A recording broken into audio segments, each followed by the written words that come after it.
विद्यार्थियों, सुप्रभात। मैं निशानंद कैम्ब्रिज इंटरनेशनल स्कूल दसुआ की ओर से एक बार फिर आप सबका हिंदी कक्षा में स्वागत करती हूँ। तो बच्चों, आज के अगले विषय पर बढ़ने से पहले हम क्या काम करते हैं पहले?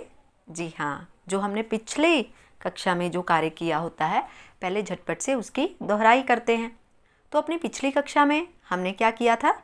मैं आपको प्रैक्टिस करवा रही हूँ। किसकी? आपके पेपर 2 की, कि जो आपका लिसनिंग का पेपर है, हम उसकी प्रैक्टिस कर रहे थे। उसका अभ्यास किस प्रकार से आएगा, प्रश्नों के उत्तर किस प्रकार से देने हैं, हमने इस पर चर्चा की थी। और साथ साथ में मैंने आपको एक एक प्रश्न भी करवाया था।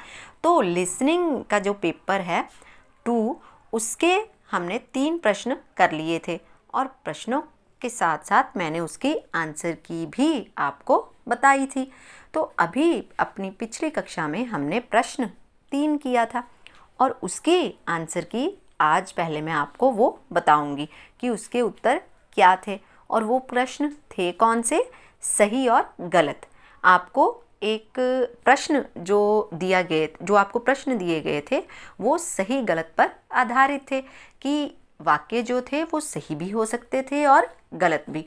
तो मुझे पूरी उम्मीद है कि सभी बच्चों ने वो प्रश्न जो है कर लिए होंगे। तो अब हम उसके उत्तर देखते हैं। फिर आप अपनी अपनी जो कॉपियों पर आपने लिखे हैं उनके साथ मिला लेना। इससे आपको पता लग जाएगा कि कहाँ पर आप सही थे और कहाँ पर आप गलत थे। बच्चों, जो क्वेश्चन नंबर 3 हमने पिछली कक्षा में किया था, ये उसकी आंसर की है। आप अपनी कॉपियों पर जो भी आपने आंसर लिखे हैं, उत्तर लिखे हैं, उसके साथ इसका मिलान ज़रूर कर लेना। तो आंसर की के हिसाब से जो पहला प्रश्न है वो सही है, दूसरा गलत, तीसरा भी गलत, चौथा सही है, पांचवा गलत है और छठा सही है। तो बच्चों, अपनी अपनी कॉपियों पर जो भी जैसे भी आपने इस प्रश्न को हल किया था उसके साथ इसको मैच ज़रूर कर लेना और तब आपको पता चलेगा कि आप कहाँ तक सही हो और कितने प्रश्न आपके गलत हैं। और एक बार दोबारा से उस क्लिपिंग को सुन के ज़रूर देखना, फिर आपको पता लग जाएगा कि आपने अगर किसी स्टेटमेंट या वाक्य को गलत या सही ठहरा दिया था तो उसको आप जब दूसरी बार सुनोगे तो आपको पूरी तरह से स्पष्ट हो जाएगा कि वाकई में वो सही था या नहीं। बच्चों, अब हम पेपर 2 का चौथा प्रश्न करेंगे कि आपको जो उसका 4th क्वेश्चन आएगा वो किस प्रकार से आएगा। और इस प्रश्न को करने के लिए भी नियम हमारा वही है कि आपको ऑडियो क्लिपिंग सुनाई जाएगी। मैं आपको वो ऑडियो क्लिपिंग सुनाऊंगी और आपको उस पर आधारित प्रश्नों के उत्तर देने हैं। ठीक है? तो नियम वही है कि आपने इस ऑडियो क्लिपिंग को ध्यान से 2 बार सुनना है। अब ये बातचीत जो है, ये एक व्यक्ति है, वो अपनी ये एक संस्मरण का मतलब होता है जब कोई व्यक्ति अपनी किसी भी यात्रा को जहाँ पर वो गया होता है उसको जब याद करता है तो उसका वर्णन वो इस क्लिपिंग में कर रहा है। तो प्रश्न हम शुरू करते हैं। यूरोपीय देश सर्बिया के ऐतिहासिक शहर नोवी साद की यात्रा पर चित्रकार सीरज सक्सेना के संस्मरण को ध्यान से सुनना है और प्रश्नों के उत्तर देने हैं। अब एक व्यक्ति है सीरज सक्सेना, जो कि यूरोपियन देश जो सर्बिया है उसका एक हिस्टोरिकल शहर है, ऐतिहासिक शहर है नोवी साद। वहाँ पर उसकी यात्रा पर वो गया है और वहाँ पर जाकर जो कुछ उसने देखा उसके बारे में वो आपको बताने लगा है। तो अब हम उसकी बातचीत, उसकी जो वर्णन है, वहाँ की यात्रा का वर्णन किस प्रकार से किया वो मैं आपको बताती हूँ। अब उसकी ऑडियो जो है वो शुरू होने वाली है। नमस्कार, मैं हूँ सीरज सक्सेना। यहाँ नोवी साद में गंदगी नज़र नहीं आती।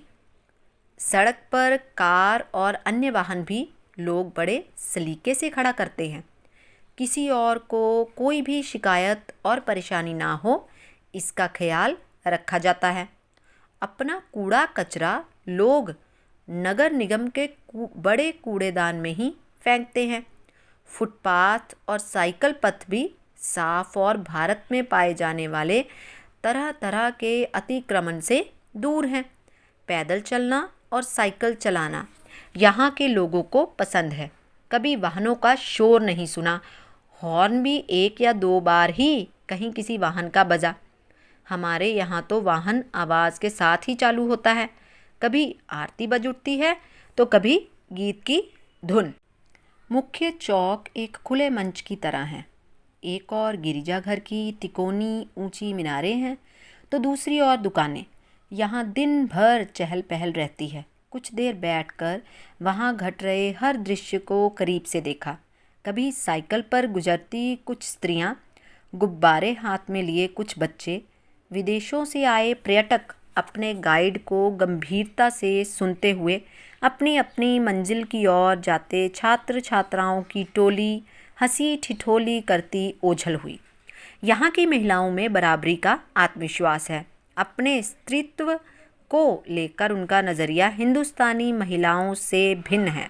ऐतिहासिक पेत्रोवरादीन दुर्ग के ऊपर बने रेस्तरां के बाहर एक ऊंची मीनार की बड़ी घड़ी दोपहर के 2 बजा रही थी।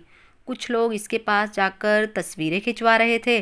डेन्यूब नदी पर बने दुनव सेतु से मुखातिब लोहे की पतली छड़ों से बनी रेलिंग में अनेक छोटे ताले बंधे थे। हर ताले पर कुछ लिखा था। एक साथी ने बताया कि ये प्रेम बंध है। ऐसी मान्यता है कि प्रेमी प्रेमिका अपना नाम लिखकर यहाँ ताला लगाएं तो वे उम्र भर प्रेम में बंधे रहेंगे। ठीक उसी तरह जैसे हमारे यहाँ मंदिरों और वृक्षों में कलावा, घंटियाँ आदि बांधते हैं। पंचमढ़ी में गाड़े जाने वाले त्रिशूल भी इन तालों को देखकर याद आए। यहाँ प्रेम में सदा बंधे रहने की मन्नत मांगी जाती है तो अपने यहाँ पुत्र, व्यवसाय, स्वास्थ्य, नौकरी, घर आदि की। महल के तल पर अनेक स्टूडियो हैं। चित्रकार अपने चित्र बना रहे हैं। 9वीं साध नगर निगम इनकी देखरेख करता है। चित्रकार मित्र शेषा का स्टूडियो भी यहीं है। गोल छत और दीवारों का उनका स्टूडियो पूरी तरह चित्रों से भरा है। उन्होंने यहाँ के स्थानीय पेय राकिया से हमारा स्वागत किया। दूसरी चित्रकार मित्र इवाना के लिए तुर्की कॉफ़ी बनी। शेषा के चित्र ज़मीन से जुड़े चित्र हैं, ठीक उनके व्यक्तित्व की तरह। इवाना की चित्रशाला भी यहीं है। कला विद्यालय के करीब एक बुनाई केंद्र भी है जिसमें रंग बिरंगे धागे हैं, बुनाई के करघे हैं। कलात्मक टेपेस्ट्री भी यहाँ बनाई जाती है। ये स्टूडियो समय समय पर कलाकारों के लिए प्रतियोगिता भी आयोजित करता है। स्टूडियो की संचालक ने हमारी मेज़बान यास्मीना को पहचान लिया। ये दोनों स्कूल में साथ पढ़ी थी। यास्मीना बड़े चाव से अपने बचपन के बारे में बताती है। अपने प्रवास के दौरान कई बार शाम की सैर के समय दुनब सेतु से होकर पेत्रोवरादीन पहुंचा हूँ। यहाँ शाम को बार में मित्र एकत्र होते और पूल गेम खेलते। बचपन में कैरम बोर्ड की सीख यहाँ बहुत काम आई। इस तरह शहर की यात्रा से काफ़ी कुछ सीखा है जो समय समय पर मेरी कला में व्यक्त होता रहेगा। इस प्रकार से बच्चों, आपने ये ऑडियो क्लिपिंग सुनी है। अब उससे संबंधित कुछ प्रश्न पूछे जा रहे हैं। अब इन प्रश्नों के उत्तर आप ध्यान से दोगे, ठीक है। सबसे पहला प्रश्न है, 9वीं साध का यातायात भारत से किस तरह अलग है, कोई एक अंतर बताइए। ये ऑडियो क्लिपिंग के हिसाब से आपने अंतर बताना है। दूसरा, 9वीं साध के मुख्य चौक में उपस्थित लोगों का कैसा वर्णन किया गया है, 2 उदाहरण दीजिए। तीसरा, संस्मरण के अनुसार 9वीं साध की महिलाएं भारतीय महिलाओं से किस पहलू में भिन्न हैं। चौथा, वक्ता को दुनव सेतु का दृश्य देखकर भारत के किन 2 दृश्यों की याद आती है। अगला प्रश्न, चित्रकार शेषा के चित्रों में वक्ता को क्या विशेषता नज़र आती है। अगला प्रश्न, संस्मरण के अनुसार बुनाई केंद्र की क्या विशेषताएं हैं, कोई 2 गिनाइए। अगला और अंतिम प्रश्न, वक्ता पेत्रोवरादीन जाकर शाम को क्या काम करता था। तो इस प्रकार से बच्चों ये जो प्रश्नों के उत्तर हैं आपने जो अभी क्लिपिंग सुनी है उसके आधार पर देने हैं। और एक बात याद रखना बच्चों कि इस क्लिपिंग को आप 2 बार सुन सकते हैं। आप 2 बार सुनोगे, उसके पश्चात इन प्रश्नों के उत्तर दोगे और अगली कक्षा में मैं आपको इन प्रश्नों के जो उत्तर हैं वो मैं आपको बताऊंगी। तब तक के लिए आप अपनी तरफ से इस ऑडियो क्लिपिंग को ध्यान से एकाग्रता से सुनोगे तथा इन प्रश्नों के उत्तर दोगे।